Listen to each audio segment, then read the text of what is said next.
السلام علیکم and hello friends, آج کی ویڈیو میں آپ لوگوں کو خوش آمدید۔ بہت سارے پیشنٹ یہ شکایت کرتے ہیں کہ ان کے بچے اسپیشلی ان کی عمر 5 سال سے کم ہوتی ہے، پورے ونٹر میں ان کا جو ہے وہ چھاتی سینے سے بھری رہتی ہے، پورا ونٹر وہ کھانستے رہتے ہیں، بار بار ڈاکٹر کو چیک کرانا پڑتا ہے۔ اس دوران جو ہے وہ ان کو اینٹی بایوٹک بھی ٹرائی کر لیتے ہیں، اس کے علاوہ نیبولائز بھی کرواتے ہیں، لیکن ریشہ ختم ہونے کا نام نہیں لیتا۔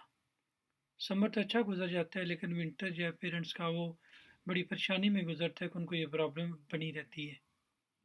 آخر بچوں کی چھاتی میں ریشہ کیوں اکٹھا ہوتا ہے، اس کی ٹریٹمنٹ کیا ہے، یہاں سے کیسے جان چھڑا سکتے ہیں؟ اگر اس بارے میں آپ جاننا چاہتے ہیں تو اگلے چند منٹ ہمارے ساتھ جڑے رہیں۔ میرا نام ڈاکٹر ارشد سلطان ہے، یونیورسٹی ہاسپٹل میں ایز اے چائلڈ اسپیشلسٹ کام کرتا ہوں۔ تو میں ڈائریکٹ کاز کی بات کروں گا۔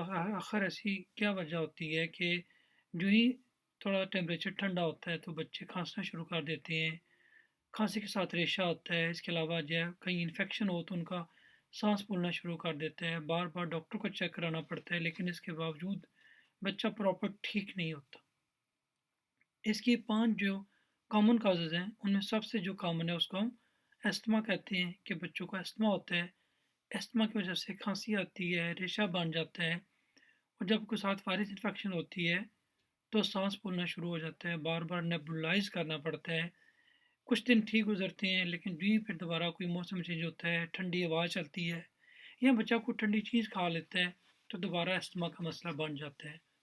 تو یوں پورا ونٹر جو ہے وہ پیرنٹس کا وہ ڈاکٹر کی طرف چکر لگاتے گزر جاتا ہے۔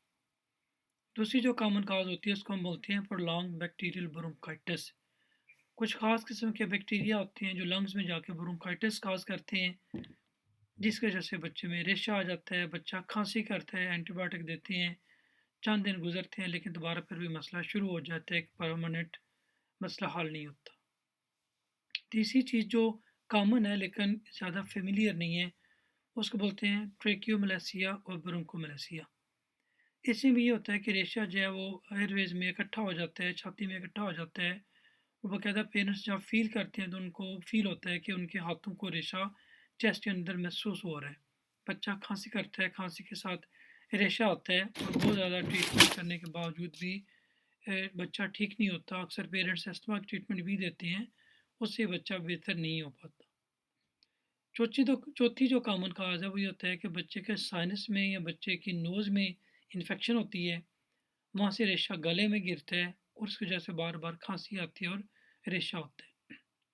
پانچویں وجہ جو ہے تیزابیت ہوتی ہے، یعنی کسی وجہ سے جب کھانا جو ہے وہ کھانے کی نالی سے سانس کی نالی کی طرف جانے کی کوشش کرتا ہے، یا بعض دفعہ سانس کی نالی کے اندر چلا جاتا ہے تو اس سے بھی بچے کو کھانسی آتی ہے اور بار بار بلغم پیدا ہوتی رہتی ہے۔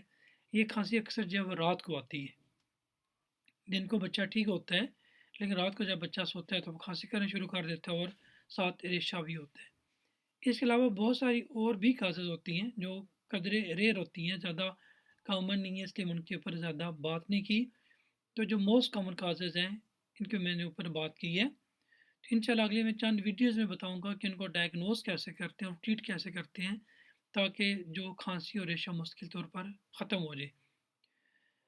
امید ہے آپ کو ہماری ویڈیو اچھی لگی ہوگی، اس سے متعلق کوئی کویشچن ہو تو ضرور لکھیے گا، اور اگلی وجوہات جاننے کے لیے کہ ساری یہ وجہ کیوں ہوتی ہیں، ان کو ڈائگنوز کیسے کرتے ہیں یا ان کو ٹریٹ کیسے کرتے ہیں، ہمارے ساتھ جڑے رہیے۔ اب تک ساتھ دینے کا بہت شکریہ، اپنا خیال رکھیے گا، خدا حافظ۔